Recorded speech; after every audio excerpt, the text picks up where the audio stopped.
আজ দেখাবো জর্জরে পোলাও ভাত কিভাবে রান্না করতে হয়। তো আমি এখানে 500 গ্রাম পোলার চাল নিয়েছি, নিয়ে পোলার চালটা ভালো করে ধুয়ে নিব এবং 30 মিনিট ভিজিয়ে রাখবো।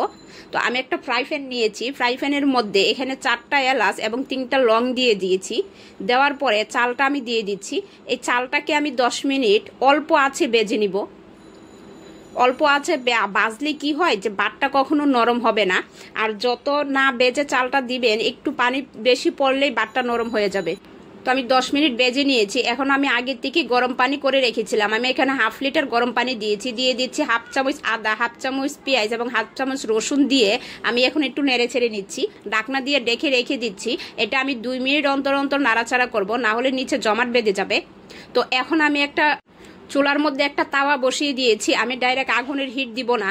তো তাওয়াটা বসিয়ে দিয়ে এখন আমি একটু উল্টিয়ে দিচ্ছি। এই কাজটা কিন্তু অবশ্যই 2 মিনিট অন্তর অন্তর করতে হবে, আর ডাইরেক্ট আগুনের হিট দিলে পানিটা শুকিয়ে যাবে, কিন্তু চালটা আবার শক্ত হয়ে যাবে, নরম হবে না। এজন্য আমি তাওয়াটা বসিয়ে দিয়েছি, দিয়ে ভালো করে একটু নেড়ে ছেড়ে নিচ্ছি। দিয়ে এইভাবে সুন্দর করে ডেকে দিব, জানি খুব অল্প তাড়াতাড়ি রান্না হয়ে যায়। তো পোলাও ভাতটা 5 মিনিটে রান্না করা যায়।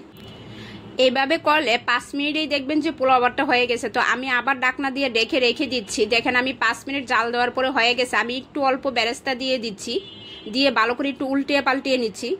ভাতটা কত জর্জরা হয়েছে দেখেন, একটা ভাতের সঙ্গে আরেকটা ভাত লাগে নাই। তো আমি পরিবেশন করে আপনাদেরকে দেখাচ্ছি।